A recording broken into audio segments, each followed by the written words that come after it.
Bonjour, je tenais à revenir vers vous, physiquement cette fois-ci, suite aux derniers conseils municipaux qui ont eu lieu sur la commune.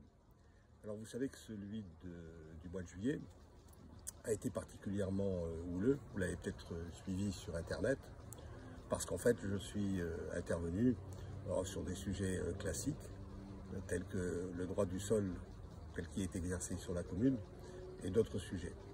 Et suite à mes interventions, j'ai été vilipendé et même quelque peu insulté par le maire, et même bousculé physiquement à la sortie du conseil du reste. Donc tout ça est scandaleux et est inadmissible. Et comme par hasard, lors du dernier conseil municipal de jeudi dernier, le 26 août, le maire a visiblement décidé de mettre un terme à la diffusion publique sur Internet du conseil municipal. Alors, en tant qu'opposant, ça fait plus d'un an que nous nous battions pour que les débats soient diffusés et enregistrés sur Internet et consultables ensuite sur le site de la ville. Pour cela, nous avons écrit plusieurs fois au sous-préfet et finalement, le maire a été obligé de s'exécuter et de se mettre en conformité avec le règlement, notamment pendant la période de cette crise sanitaire qui impose que les conseils municipaux doivent rester publics.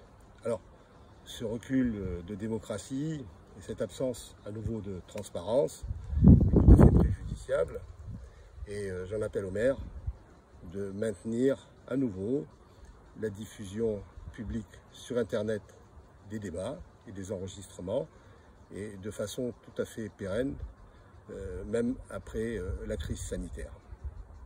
Voilà, il faut absolument revenir à un usage normal et à une pratique qui est celle de la plupart des communes environnantes du reste. Je voulais ensuite revenir sur un de mes sujets de prédilection que j'ai largement exposé du reste pendant ma campagne, qui est l'absence totale de débat citoyen sur cette commune.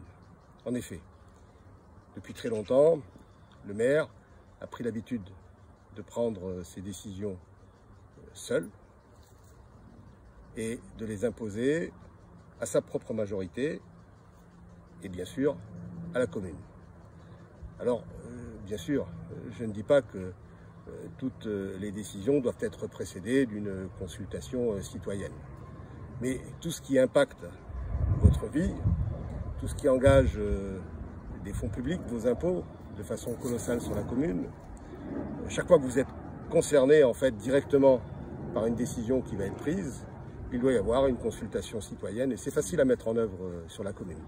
Que ce soit l'élargissement d'une voie, le baptême d'une nouvelle rue ou d'un parking, l'agrandissement du musée.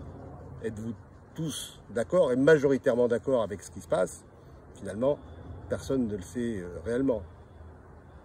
Un autre exemple, si j'avais été maire, en ce qui me concerne, j'aurais fait un référendum local de manière à savoir si vous préfériez une nouvelle école ou une grande salle de spectacle. Voilà. Et malheureusement, ça n'a pas été fait. Ce n'est visiblement que la volonté du maire qui a été exécutée.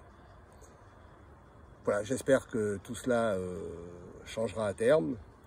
C'est la raison pour laquelle je maintiens ma posture lors de tous les conseils municipaux avec mon groupe d'opposition. Nous ne cesserons pas de dénoncer ce qui doit l'être. Merci de m'avoir écouté.